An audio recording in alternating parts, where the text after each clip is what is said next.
doing much better paying jobs. Yeah? Because with this liberalization and the free trade agreement, the US will be exporting more, say, investment banking services or software to countries like Korea and Mexico. And therefore, these people will eventually get jobs that are better and better paying than the ones they used to have. Well, that is the theory. In reality, how many former auto workers in the United States who have turned themselves into IT engineers, not to speak of investment bankers? I mean, one very striking evidence is that in the United States, the median, not the average, median wage has been basically stagnant since the mid-1970s, despite the fact that the country's real per capita income, that is inflation-adjusted per capita income, has more than doubled during that period. Now, why do people get left behind in this process? Well, the short answer is because it's costly to get retrained. Yeah, in theory, you could become an investment banker, but that might mean going back to the college, doing the master's degree, and kind of doing lots of jobs before you can get hired by an investment banking company. I mean, very few people have the resources and time and perseverance to do that. So as a result, only a small number of people who got unemployed through these changes have been employed in jobs that are better paying than what they were doing before. Most of them are either languishing in long-term unemployment or have ended up in low-skilled jobs like security guard, shelf stacking in the supermarkets, or mail stripping, as in the British movie The Full Monty. This is a movie about 6 unemployed Sheffield steel workers, or rather ex-steel workers. So in technical terms, in the standard model of international trade known as Heckscher-Ohlin-Samuelson model, named after 2 Swedish economists of the early 20th century, and later Paul Samuelson, the economist who sold the largest number of textbooks in history of economics between the 1950s and 80s. Samuelson formalized what Heckscher and Ohlin theorized in the early 20th centuries. And this is the standard theory that is used to defend free trade. Like all theories, it makes lots of assumptions. And one of the critical assumption there is full factor mobility. This means that capital or labor can be easily transferred to other sectors if the demand for their original sectors fall. So if demand for auto workers fall, and people will move into investment banking. If American steel industry goes down, somehow you can remold the steel mill into a factory that produces the microchips. Put in this way, it sounds ridiculous, but that is the theoretical assumption behind this model. And basically, when that assumption doesn't hold, you have this phenomenon of people being left behind. Defenders of globalization have argued that essentially there is acceleration of growth from this process, which will create more wealth, which will then trickle down to the bottom eventually.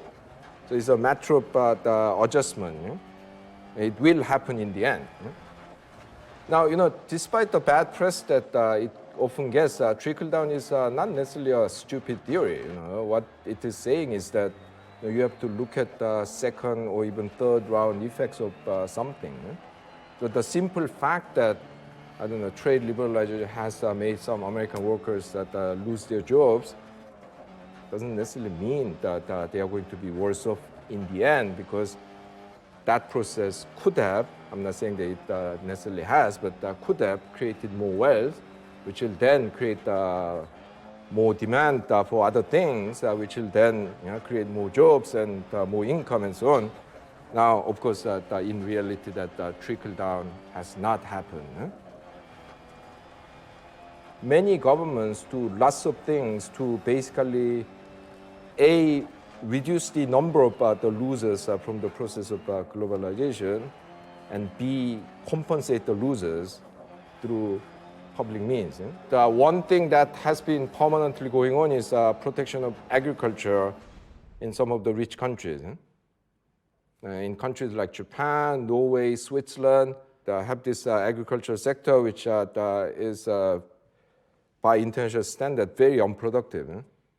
But they deliberately keep these people in the agricultural sector, partly to maintain their tradition, partly to prevent the depopulation of the rural areas, but also in recognition of the fact that if exposed to the market forces, these people will just disappear and they won't be able to convert themselves into investment banking or IT engineering. The US has provided huge amount of protection and subsidies to the steel industry while pretending that it practices free trade, because the steel industry is too large and politically too important just to be left to go bankrupt. Of course, all these measures are costly. In the end, a lot of things are wound down. But a lot of countries are doing things in recognition that you will have a lot of people that are thrown into the scrap heap of history if you just let these global market forces reign. Governments can do something more proactive to help people to find new jobs. And the Scandinavian countries have been particularly good at this. They call this active labor market policy, which means that instead of just saying that, you have lost your job, you should find another job, they provide subsidized training. They try to help people look for jobs. Very often, the problem is that when you lose your job in, say, the town that used to make ships and somehow get retrained and try to move to another town to work as a software engineer, you often have to sell your house to buy another one, and then the finance becomes very tricky. So the government in Sweden has even given temporary loans to these people to be able to buy a new house and pay them back when they sell their original house. So you can do this range of things to improve labor mobility. So when you have winners from some economic process, whether it's trade liberalization or technological progress, the government can collect more taxes from them because they now have higher income and use that to compensate the losers by providing them with income support, unemployment benefit, subsidized training, access to basic services. And this has helped a lot of people, maybe still fall behind, but not so dramatically as their counterparts in countries with a smaller welfare state would do. If you're talking about the rough size of the welfare state, so in Western Europe, it's typically around 25% of GDP. Many countries have about 30%, France, Finland, Belgium. In the US, it's about 20%. In South Korea, it's 10%. In countries like Korea and the US, income support, unemployment benefit, these are minuscule. A lot of people have a very tough life once they lose their jobs. Because the factor mobility, especially labor mobility, is rather low, the market mechanism cannot fully compensate the losers, and therefore the governments have had to intervene a lot through various means, welfare state, labor market, trade protection, in order to minimize the negative consequences from this.